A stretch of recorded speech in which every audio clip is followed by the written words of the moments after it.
gets a clean debt ceiling past the House, but immigration activists are declaring war and demanding reform. That's the topic.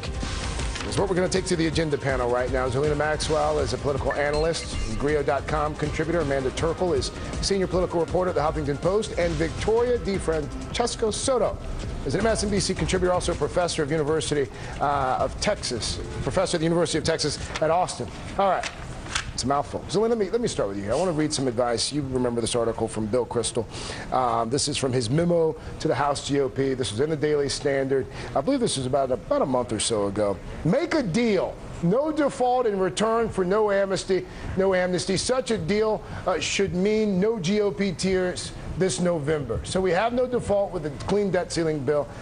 What might this mean for immigration reform? Or will it mean anything at all for comprehensive immigration reform? You know, I wish I could be more optimistic, but I don't think this really means anything for immigration reform because John Boehner has said most recently that they don't trust the president to enforce immigration should it pass, which, if you're living in reality, that's completely ludicrous. There's been 2 million deportations. There's more enforcement on the border than ever before, and the number of agents on the border is at a 40-year high. And so the GOP, every new day, there's a new excuse. I don't think the clean debt ceiling means that now we're going to move forward with immigration. They're always coming up with a new reason why they don't want to move forward. This whole business about not trusting the president, it's actually taken a bit of a comedic turn. Right. In fact, Jon Stewart poked some fun at this last night. Take a look. Take a listen. For the Republican caucus to suggest that they will not entertain immigration reform because they don't trust this president to enforce the laws of the land is perhaps the greatest projection in the history of psychology. The GOP saying they don't trust the president's ability to implement the law is like Bob Costas saying, no, I don't want to borrow your glasses. I don't know where they've been. Bob would laugh at that, too, we should note.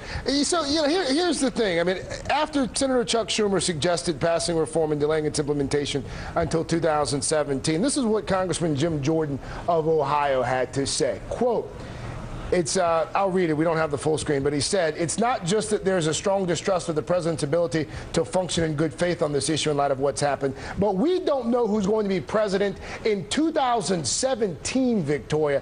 That's the new argument.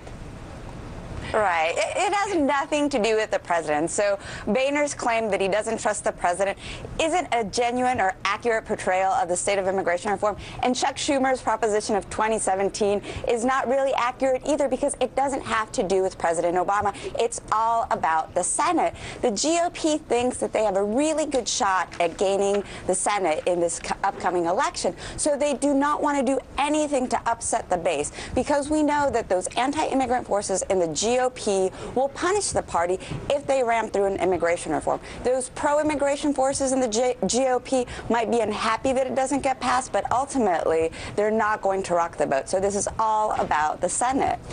Amanda, here's the message from left-leaning Campaign for Community Change. Here's the message. No Republican is safe. From now on, any lawmaker who does not support comprehensive immigration reform should expect relentless and constant confrontations that will escalate until they agree to support immigration reform.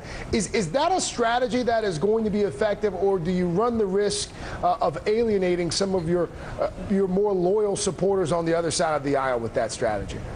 Well, they're going to keep that up in 2014 and into 2016 with the presidential elections. But here's the problem in the House, including for many immigration supporters on the Republican side, is that the Republican caucus cannot agree on what it wants. I mean, they couldn't even agree on the one thing that they wanted to ask for in exchange for raising the debt ceiling. Was it going to be blocking Keystone? Was it going to be restoring military benefits, which is incredibly popular? They could not agree on that. And that's why this does not bode well for immigration reform, because immigration reform is far more complicated. Sure, they can agree on a broad set of principles, but when it gets down to governing, that's where they're running into problems, and that's the problem for even some of these Republicans who do want to see immigration reform. Zerlina, Amanda, Victoria, big thanks to all of you. Do appreciate your time. The agenda panel today. We will be right back.